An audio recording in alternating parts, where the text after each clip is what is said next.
Hola, buenas noches. Estamos aquí transmitiendo este miércoles 16 de agosto. Muchas gracias a los que están aquí acompañándonos y sumándose en esta transmisión de Facebook Live desde las instalaciones, las oficinas de la revista Proceso.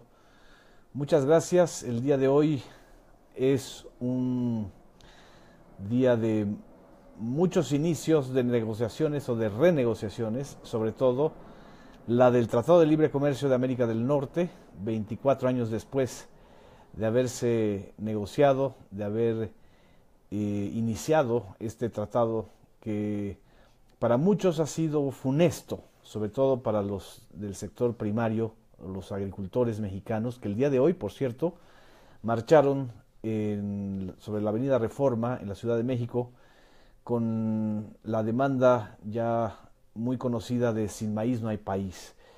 El sector agropecuario mexicano, sobre todo el sector ejidal, ha sido devastado durante los últimos años del Telecán, y curiosamente eso explica también el avance de una economía criminal como la del narcotráfico en esos sectores que fueron abandonados por privilegiar la importación agroindustrial. O en todo caso fueron beneficiados nada más un pequeño grupo de grandes agricultores industriales, los mismos que están en el Procampo, que no es un programa para ayudar a los pequeños ejidatarios o campesinos, sino para muchos políticos que se transformaron en agroexportadores. Y por el otro lado también nuestra industria manufacturera pues prácticamente depende de las maquiladoras, y nuestra mano de obra, que era la fuerza más importante, pues ha sido, ya se ha convertido en una mano de obra barata para los norteamericanos, que ahora el, el fascista el dirigente del Ku Klux Klan de la Casa Blanca, Donald Trump, pues quiere cerrar las fronteras. Paradójicamente, si se negocia el capítulo sobre salarios, sería una de las pocas cosas que beneficiaría a México siempre y cuando se respeten los derechos sindicales, que son nulos en el caso de Estados Unidos y también de Canadá. En fin, es apenas el inicio de un tratado de libre comercio. Buenas noches a todos los que se están sumando. Saludos a los que nos ven desde Tijuana, a Redondo Mayoral. Por cierto, en Tijuana hubo el hallazgo tremendo de 150 restos óseos en una fosa.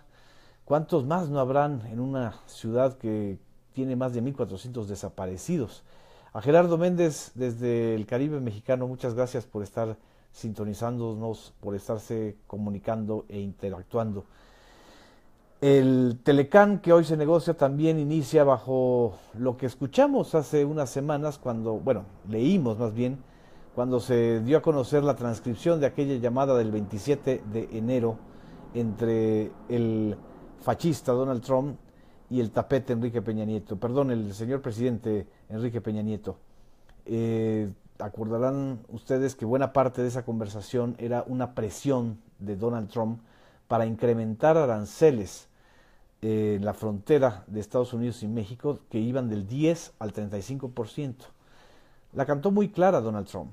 Es decir, incrementar aranceles implica la violación abierta del Tratado de Libre Comercio de América del Norte, y eso es lo que va a buscar Estados Unidos. Va a buscar una presión todavía mayor al gobierno débil de México, al gobierno de Enrique Peña Nieto, para obtener mayores beneficios unilateralmente.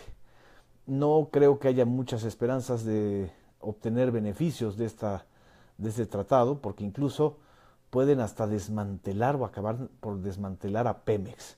Y miren que ya bastante desmantelado está Pemex, con la corrupción brutal de la que ha sido objeto en los últimos 30 años, en el periodo de los tecnócratas, pero en especial en el periodo de Emilio Lozoya, este personaje que ahora también vamos a hablar de él porque está en todos lados, está en boca de todos, a raíz de la publicación en la revista Proceso y en Aristegui Noticias y también en el periódico brasileño O Globo, de los testimonios de los corruptores de la empresa brasileña Odebrecht. Ellos hicieron un detalle de los depósitos, de las llamadas propinas, propinas que llegaron a sumar 10 millones de dólares a favor de quien era el entonces responsable de vinculación internacional de la campaña de Enrique Peña Nieto en el 2012 y después fue director de Pemex. Evidentemente los beneficios a Odebrecht se han visto muy claros en contratos con sumas infladísimas, tanto para la refinería de Tula Hidalgo como para la refinería de Salamanca, en Guanajuato. Esto lo han estado documentando en estos días no solamente la prensa, sino también los senadores y legisladores de oposición, que ahora sí, por ejemplo, en el caso del PAN, descubren que hay corrupción en Pemex. No lo descubrieron cuando ellos estaban gobernando, pero ahora están pidiendo, y el día de hoy lo pidieron en la comisión permanente, que congelen las cuentas de Emilio Lozoya. Si le hacen eso al pobre Julián y a Rafa Márquez, ¿por qué no se lo van a hacer al señor Emilio Lozoya? Emilio Álvarez es un precandidato ciudadano a la presidencia.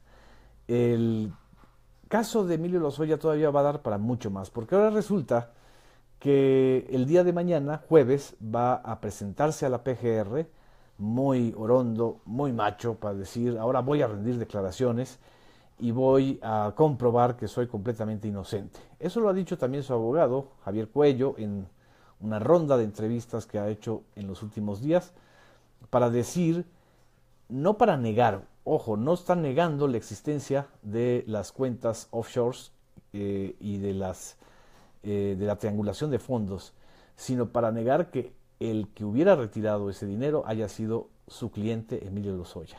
La gran pregunta entonces es quién retiró el dinero y por qué Lozoya, curiosamente, compró al cash, es decir, en efectivo, una residencia de 38 millones de pesos que curiosamente, nada más por ser mal pensado, coincide con la primera cantidad en propinas que recibió de Odebrecht, que fueron de 4 millones de dólares.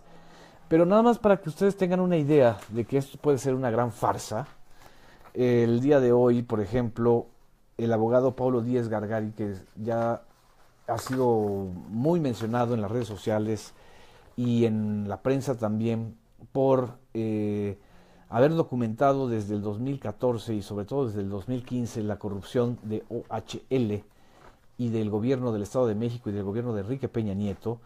El día de hoy, Paulo Díez dio a conocer una carta pública enviada al procurador Raúl Cervantes Andrade, donde le dice que la agente del Ministerio Público Federal que estará a cargo de la carpeta de investigación de Lozoya es nada más y nada menos que la misma agente del Ministerio Público Federal que le sembró una pistola a él el 7 de septiembre del 2015, cuando fue detenido de manera irregular, sin orden judicial.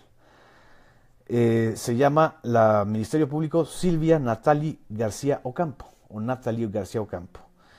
¿Qué nos podemos esperar? Porque en todo caso, esta agente del Ministerio Público Federal que está denunciada por el propio Paulo Díez, no ha sido ni siquiera removida.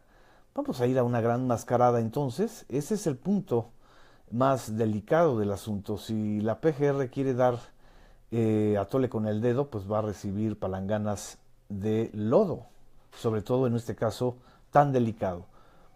Buenas noches a Alberto Mújica, Mónica Sánchez, a los que se están también sumando a la transmisión. Estamos hablando del caso de Lozoya, que el día de mañana va a rendir declaración ante la PGR. Evidentemente, si el señor Lozoya no es el culpable de nada de esto, pues por lo menos debe saber qué es lo que pasó, qué es lo que sucedió, y sobre todo si hubo dinero de procedencia ilícita o de procedencia de los sobornos de Odebrecht en la campaña electoral de Enrique Peña Nieto, que ese es el punto más delicado del asunto.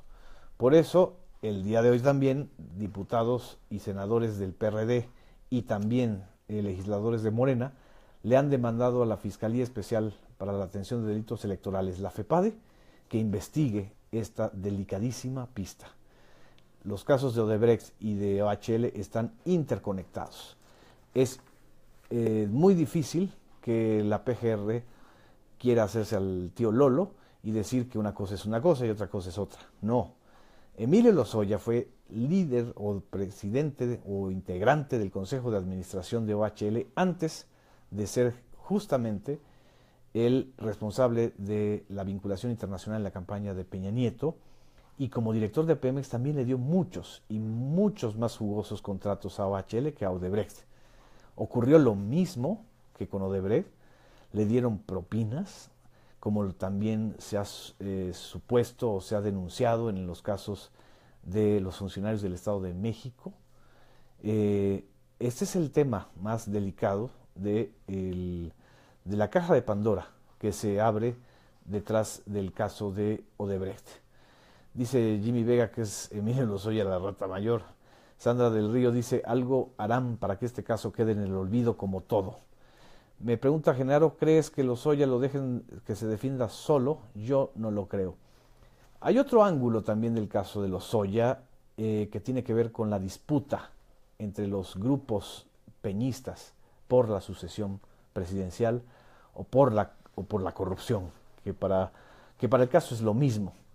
Están debatiendo la sucesión como si estuvieran debatiendo la continuidad de los beneficios de la corrupción para unos y para otros no. Está digamos que en las cañerías priistas el debate de si esto es una venganza entre el grupo de Emilio Lozoya y de Luis Videgaray en contra del secretario de Gobernación Osorio Chong, que por lo visto ya se le fue el avión para ser candidato presidencial.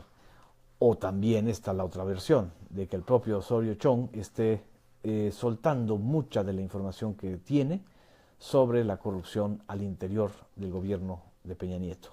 Son especulaciones, por supuesto, pero todo esto es válido, sobre todo ahora que ya arrancó de manera formal e incierta la sucesión de Enrique Peña Nieto. Por cierto, pues aunque sea incierta, pues ya vamos a tener locaciones aquí en la residencia oficial del PRI, en el local nacional del PRI ahí por Buenavista. Pues van a filmar una película que se llama Godzilla, que ya ustedes vieron en redes sociales que se armó ya la pachanga, los memes, porque nuestro jefe de gobierno, Miguel Ángel Mancera, él no es populista, él es popularista. Él ya se va a volver casi productor de cine, ya ven cómo presumió que en México se filmó James Bond, y ahora pues ya que se va a filmar Godzilla, que debe ser como la número 330 y tantas de Godzilla. Lo bonito es que va a usar las locaciones del PRI y el casting de los propios priistas. Yo creo que hasta podríamos encontrarle un uso a tantos priistas que van a quedar desempleados después del 2018. Podríamos hacer varias series de Godzilla. Ojalá y el señor Miguel Ángel Mancera siga siendo tan bueno para promover las locaciones de la Ciudad de México y tan malo para resolver los problemas del metro y el metrobús en la Ciudad de México. En fin, dice Gabriela Alarcón, con todo esto no pude haber alguien con mejor perfil. Dice Sandra del Río que ojalá Godzilla se los coma. Pobre Godzilla, le va a dar dolor de dinosaurio panza. En fin, muchas gracias. Estamos aquí también para comentar en los próximos días lo que suceda, y no puedo terminar este Facebook Live sin el comercial. Invitarlos para el día de mañana jueves 17 a las 19 horas en el Museo del Estanquillo. Vamos a presentar ahí el libro de La Rebelión de las Audiencias. Ojalá nos acompañen. Muchas gracias. Buenas noches. Hasta la próxima.